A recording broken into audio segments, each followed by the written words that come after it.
Manajemen Sriwijaya FC bongkar rahasia agar SFC mampu sapu bersih 3 kemenangan di Liga 2. Sriwijaya FC kokoh di puncak klasemen grup A Liga 2 Indonesia. Hal tersebut tak lepas usai Sriwijaya FC meraih 9 poin hasil 3 kemenangan. Manajer tim Sriwijaya FC Hendriansyah STMC akhirnya belak-belakan membongkar rahasia kemenangan 3 laga yang telah dilakoni pada babak penyisihan I Grup A Liga 2 di Stadion Gelora Sriwijaya, Jakabaring, Palembang. Laskar Wong Kito, julukan Sriwijaya FC, kokoh di puncak klasmen sementara mengantongi 9 poin hasil 3 kali bertanding dan 3 kali menang. Ia memaparkan memang kebanyakan di suatu klub bola itu problem keuangan. Dan alhamdulillahnya SFC ini sampai dengan hari ini tidak begitu bermasalah dengan pembayaran gaji, pemberian bonus yang memang diharapkan oleh pemain. Hingga ini bisa memotivasi mereka bisa bermain dengan baik.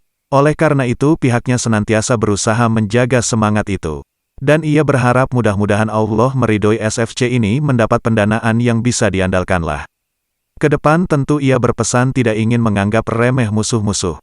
Pasalnya masih ada 2 pertandingan lagi sebelum mengakhiri putaran pertama ini.